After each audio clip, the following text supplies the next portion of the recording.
tal? Buen día, sean nuevamente bienvenidos. Mi nombre es Ernesto Aguilar y el día de hoy voy a presentarles la tarea número 9, continuando con esta serie de videos de la materia de instrumentación virtual. Esta tarea consiste en hablar sobre los controles de flujo que podemos encontrar en LabVIEW. Entre ellas son las funciones Select, Sequence, el Case, y de igual manera vamos a hablar sobre los elementos básicos de una máquina de estado. Bien, empezamos con el video. Con la función Select. La función Select la encontramos en la paleta de funciones, en la carpeta de Comparison.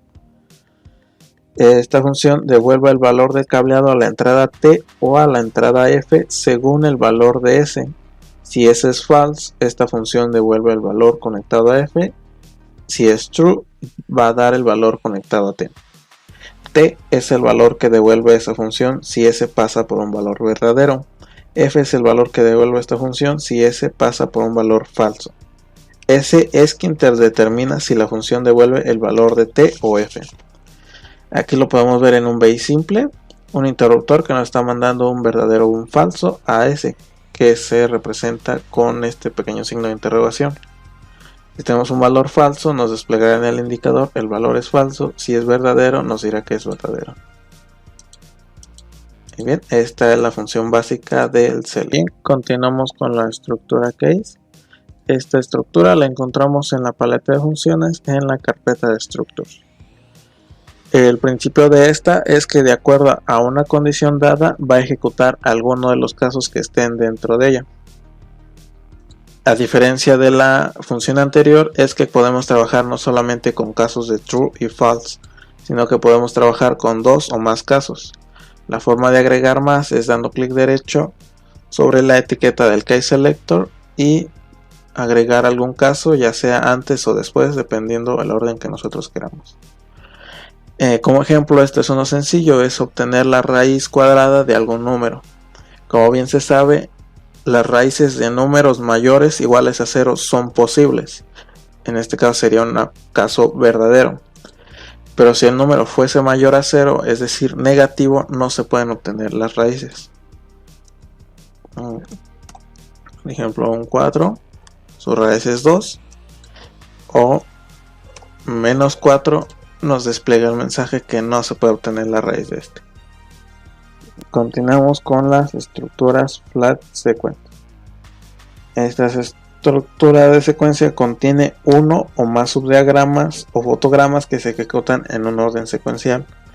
Para el caso de la estructura Flat Sequence, esta ejecuta fotogramas de la izquierda hacia la derecha, y cuando todos los valores de datos conectados a un fotograma están disponibles.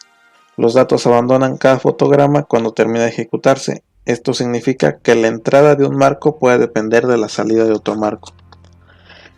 Para este ejemplo es uno sencillo, un número se le va a sumar 2 unidades y se va a multiplicar por 10. Para ello primero siempre va a hacer la sumatoria. Cuando tenga el dato final, sigue al siguiente fotograma y lo va a multiplicar por 2. Por ejemplo,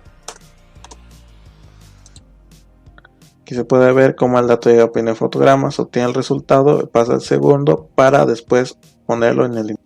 Bien, por último les voy a hablar sobre los elementos de una máquina de estado.